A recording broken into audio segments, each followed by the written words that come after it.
Hello guys, कैसे हैं आप लोग। उम्मीद है आप लोग फिट होंगे, ज़बरदस्त होंगे, मज़े में होंगे, बढ़िया होंगे और बढ़िया तरीके से हमारे रिएक्शंस को एंजॉय मेरा कर नाम है रहे तलहा। होंगे इसमें तो माशाल्लाह गाइस, रमानंद सागर श्री कृष्णा एपिसोड नंबर 154 का पार्ट नंबर 2 लेकर आ जो चुके हैं गाइस गाइस। लास्ट पार्ट था वो बहुत ही इंटरेस्टिंग, अमेजिंग और कमाल का था। आपने देखा कि किस प्रकार अर्जुन के जो क्वेश्चन हैं वो लगातार ही बढ़ते चले जा रहे हैं, अभी भी उनका हृदय स्थिर नहीं हुआ। लेकिन कृष्णा जी ने फिर से उनको समझाने का प्रयत्न किया, उनको ज्ञान देने जा रहे हैं।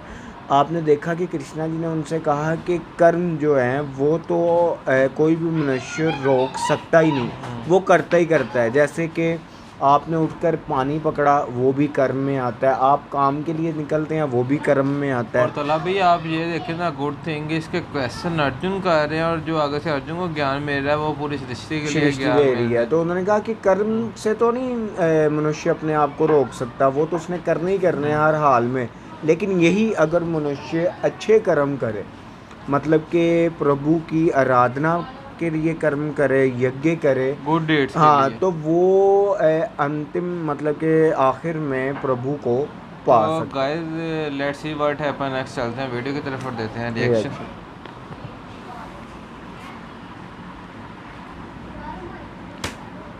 हे मधुसूदन, तुम्हारे कहने का अर्थ है कि यज्ञ कई प्रकार के होते हैं। कृपा करके मुझे उन सब का विवरण बताओ। पार्थ, पहले ये समझ लो कि यज्ञ क्या है। अपनी किसी श्रेष्ठ वस्तु को, अपने धन दौलत को, अपनी किसी विशिष्ट भावना को, बल्कि अपनी किसी तीव्र कामना को भी मुझ परमात्मा के चरणों में समर्पण कर देना, इसी को यज्ञ कहते हैं। अपनी प्रिय वस्तु की कुर्बानी, यही यज्ञ की मूल भावना है। इसीलिए शास्त्र कहते हैं कि यज्ञ में आहुतियां देने के पश्चात जो अन्न बच जाता है उसे खाने वाला मनुष्य सब पापों से मुक्त हो जाता है। और जो लोग केवल अपना ही पेट भरने की ही भावना से अन्न पकाते हैं, वो तो पाप का ही भोजन करते हैं। हे केशव, यज्ञ के बारे में आम धारणा तो यही है कि अग्नि जलाकर अग्नि कुंड में आहुतियां देने का नाम यज्ञ है। परंतु हे माधव, तुम तो कहते हो कि जन कल्याण का कोई भी कर्म यज्ञ है। अपने किसी प्रिय वस्तु का बलिदान अथवा त्याग भी यज्ञ है। इसका अर्थ क्या है? हे अर्जुन, ये ठीक है कि प्राणी अपनी अपनी निष्ठा के द्वारा ही अलग अलग प्रकार से अलग अलग देवताओं की पूजा करने के लिए हवन आदि करते हैं, उसे भी यज्ञ कहते हैं।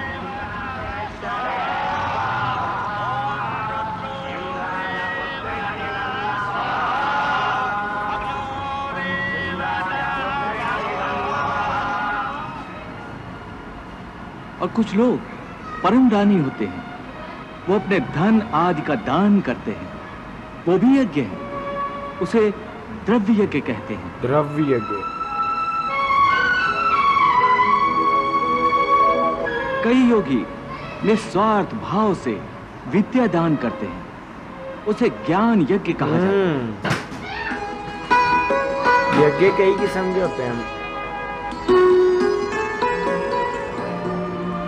इसके अतिरिक्त अष्टांग योग साधन की कुछ योगिक क्रियाएं भी ऐसी हैं जिनके द्वारा कई योगी पुरुष आध्यात्मिक सिद्धियों के लिए प्राणायाम की क्रियाओं पर आधारित प्राण यज्ञ करते हैं।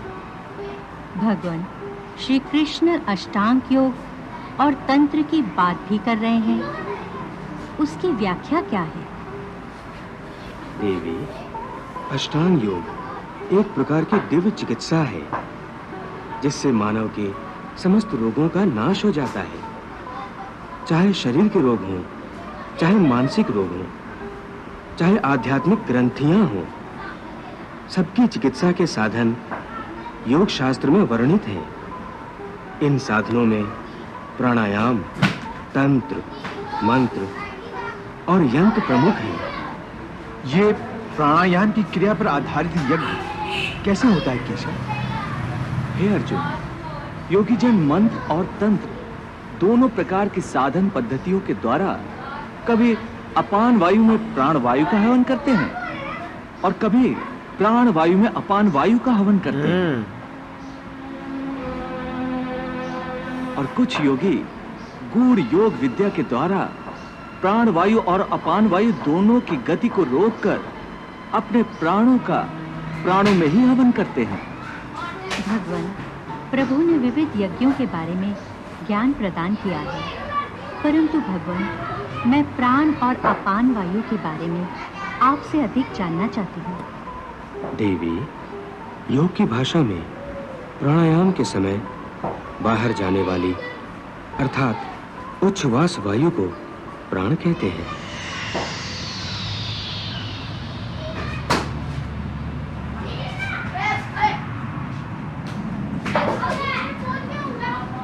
और अपान? भीतर आने वाले श्वास को अपान वायु कहा जाता है।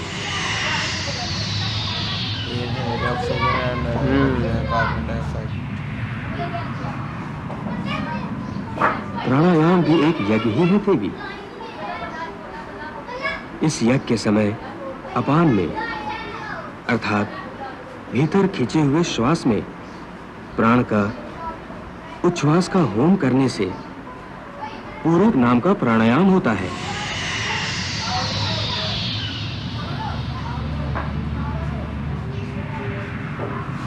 और इसके विपरीत प्राण में अपान का होम करने से रेचक प्राणायाम होता है। देवी, प्राण और अपान इन दोनों के निरोध से वही प्राणायाम कुंभक हो जाता है।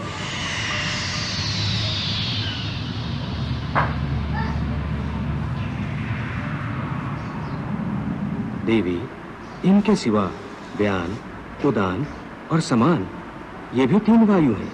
और उदान वायु? मरण समय में निकल जाने वाली वायु को उदान कहते हैं।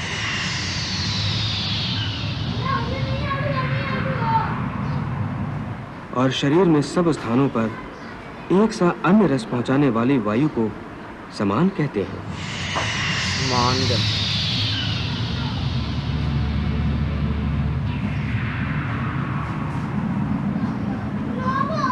देवी, प्राण, अपान, व्यान, समान और उदान को पंच प्राण कहा जाता है। पंच प्राण? मनुष्य के शरीर में ये पंच प्राण कहाँ स्थित होते हैं भगवान? देवी, प्राण हृदय में स्थित है। अपान का स्थान मनुष्य के नाभि के नीचे है, जिसे मूलाधार कहते हैं। समान वायु पेट में स्थित है और उदान वायु मनुष्य के गले में स्थित है। गले में? और व्यान वायु का स्थान कहाँ होता है? देवी, मनुष्य के संपूर्ण शरीर में व्यान वायु स्थित है।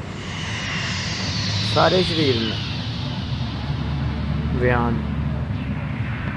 योग शास्त्र के अनुसार प्राणायाम रूपी यज्ञ करने से मनुष्य को लोक कल्याणकारी कर्म करने के लिए दीर्घायु प्राप्त होती है। इससे शारीरिक और मानसिक स्वास्थ्य भी मिलता है, जिससे प्राणी को आध्यात्मिक चेतना प्राप्त होती है। हे अर्जुन, इस प्रकार की साधना का प्रयोग करने से पहले किसी सिद्ध गुरु से उसकी पूर्ण शिक्षा प्राप्त करनी आवश्यक है। उसके लिए प्राणी को चाहिए कि बहुत विनम्र होकर गुरु से बार बार प्रार्थना करे, तो गुरु प्रसन्न होकर उसे इन सब का ज्ञान प्रदान करेंगे। गुरु के मार्गदर्शन के बिना उस पथ पर चलने में बहुत खतरा हो सकता है।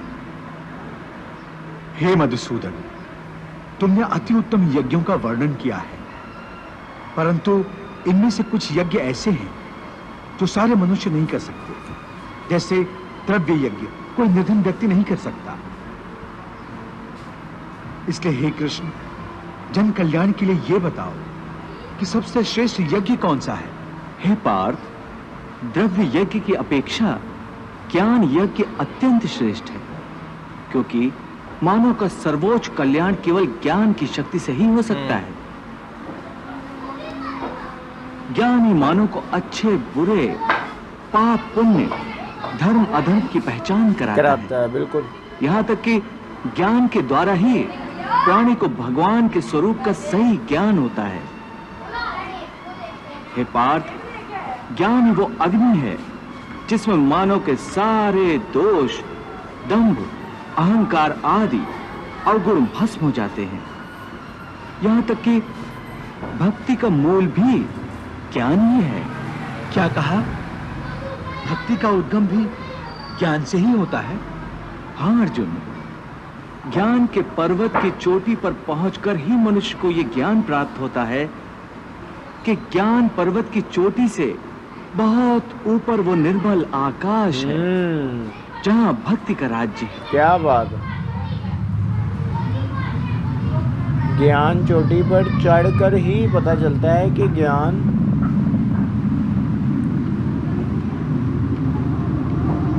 की कोई सीमा नहीं।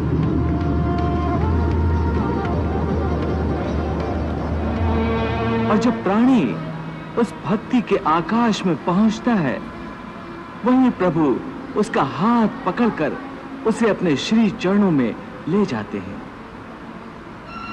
तो गाइस मजा यहाँ आ गया खत्म यार हुआ इस ये पार्ट पार्ट। का। क्या कमाल का पार्ट था मोहसिन भाई, कि कृष्णा जी ने अर्जुन को बताया कि जो यज्ञ हैं वो काफ़ी किस्म के होते हैं, काफ़ी तरह के होते हैं। अर्जुन जब तलहा भी पूछना स्टार्ट कर रहे थे कि कौन कौन से यज्ञ होते हैं, बिल्कुल। किस तरह के यज्ञ होते हैं, उन्होंने कहा कि ये बताने से पहले मैं आपको ये समझाना चाहता हूँ कि यज्ञ यज्ञ होता होता क्या है।